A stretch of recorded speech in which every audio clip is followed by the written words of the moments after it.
Alright, welcome back to the Copper Flopper channel. Today we're going to be talking about the Velocity Systems Jungle Kit, the pros and cons, the what it is, why you want it, why you wouldn't want it, depending on your situation. We're going to start with a general overview on what it basically is. That being the combination of an outer belt, an inner belt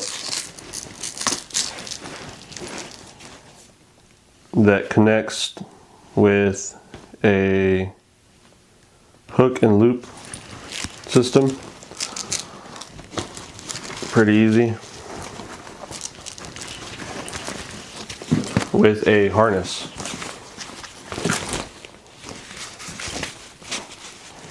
This is a padded harness. Thin straps, less likely to create hot spots. If you know what those are, put it in the comments down below for everyone else. The harness hooks onto the D-rings that are on these pouches. There are 6 pouches with D-rings. Many companies make them. I am not sponsored by any of them. I believe Arctic Technical Gear, Velocity Systems, and a few others have these type of pouches. The reason it's better to have it in that way is that the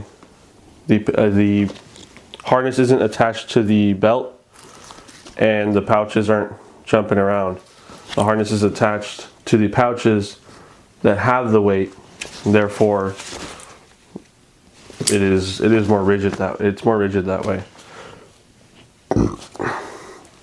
This is mainly for sustainment. This is to sustain you and your primary weapon system, whatever that may be. These pouches support 3 standard 5.56 mags. I believe 2 308 SR25, AR10, Mini 14, SOCOM 16 308 rounds mags, the 25 rounders, so 2 on each. So you can play with it as you will. Put shotgun cards, shotgun shells. This is pretty universal in the sense of weapon system support, and that's what you want. So your weapon system, you're good to go. You got 2 canteen pouches mirrored on each side as well. Right, I got Nalgene's. Run whatever you want.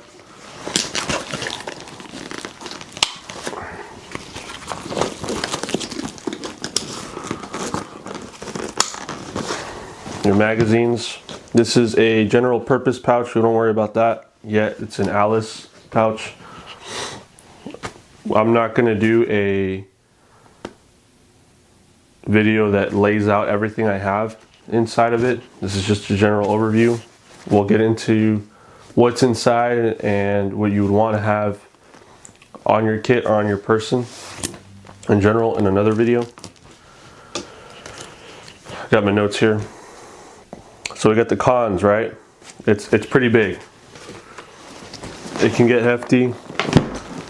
It can be between fully loaded, looking at maybe 20 pounds, with a bunch of extra stuff, mission essential equipment. That could be whatever.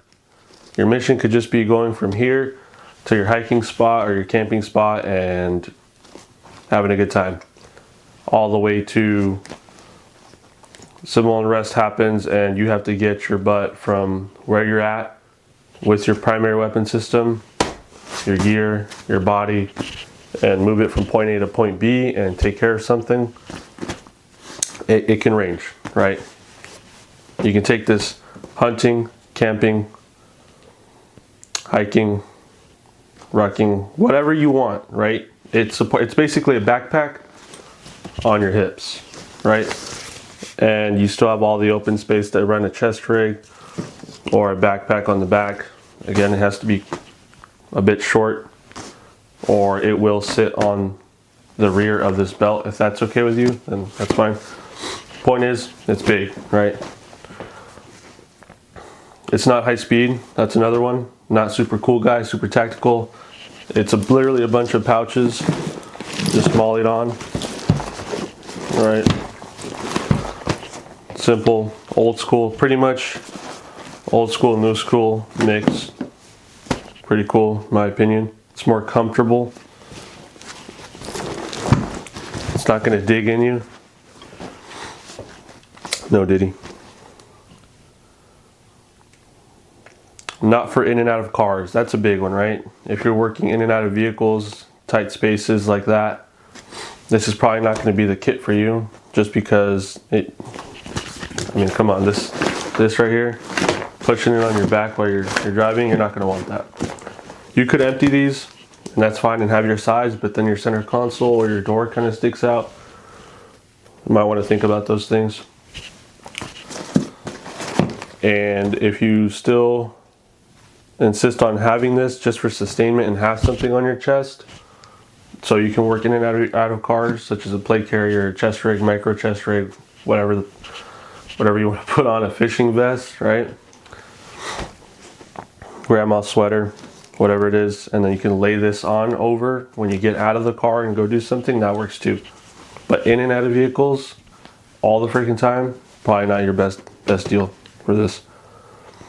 No huge rucks, right? If your backpack is freaking going way above your headline, right? The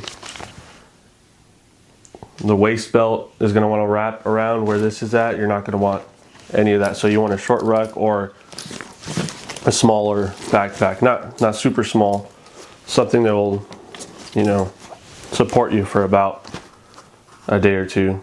Maybe 3, right? Like a 3-day pack, that's fine.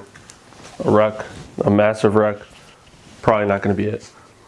Pros, it's an all-in-one, right?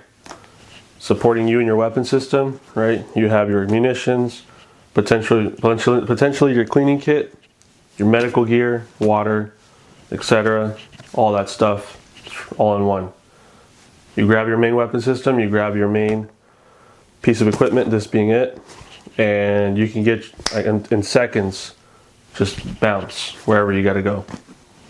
It could be high stress, low stress, for fun, whatever it is. The point is, grab that, grab this, boom. Not have to worry about any extra stuff. It's less hot, meaning there's not much of it touching your body.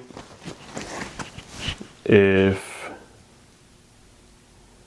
you need to dissipate heat, more than likely you're going to start sweating around your chest, your back, all these other areas. If this gets too hot, you can quite literally open the inner belt, and mine is quite stiff. It's not super floppy, so that I can just push back on these front pieces, and this just elevates up and off my body, allowing for more heat dissipation. And once I feel like I've cooled down enough, boom, just clip it right back on. Because this hangs on you like a backpack. I mean, you're pretty much money. It's a backpack on your hips, right? Easy, versatile, add armor, add a chest rig, add a backpack, add both. Free real estate on your hips, right? Utilizing this, everything else is an add-on. Daily use, again, camping, rucking, hunting, fishing, anything outdoors, anything you'd want to wear a backpack with that you just have a bunch of small items, you can literally empty out the magazine stuff, the weapons cleaning kit, sort of the stuff that just happens to be with weapons that is not associated with your health, such as water and food and comfort. Take those out. Put whatever else you want in, and then just rock this with a backpack and your money for everyday use. You're gonna get more bang for buck out of this than you will out of that plate carrier. Most of the other equipment, it's gonna be used for worst case scenario, this, any case scenario, right? Not super high speed, but again, very general purpose. And apparently that's a really hot word right now. especially with the gun community, with your general purpose rifles. However you feel about that, you can probably feel about this kit being general purpose. Do with that information what you will. All right, we've discussed all of that. Do not overload, right? That's a big one. You can and will, as a human, see a pouch and see it being empty and want to fill it. You're thinking that's free real estate you're not using, and you're gonna wanna fill it. And that can potentially increase your weight drastically. Keep that in check. Check yourself. Do I really need A, B, and C? Whatever that piece of equipment is, check it. Do not overload. This can and will exceed 30 pounds, and that could get pretty beefy to lug around. Although, the way that this is set up, the weight distribution, pretty even on these things. 30 pounds doesn't feel as heavy, but your knees will feel it. You're gonna be a little more comfortable than you will putting 30 pounds on a chest rig or 30 pounds on a plate carrier or whatever. On this, it's pretty evenly distributed around your body, supported by your, it's close to your center of mass, supported by your shoulders and everything. It's gonna feel pretty good. There's also area for gloves up here. I just put a little ring on there. Talk about that some other time. Point is, don't overload it. Train, exercise, shoot, eat well, sleep well. Okay? We're gonna leave that there. We're gonna talk about that stuff in another video. This isn't about that. Again, thank you guys for watching. Let's create hope out here and keep hell at bay. Right? Hopelessness creates a hell on earth. If we can do the opposite and create hope, we can keep hell at bay. Thank you guys for watching. See you guys next time.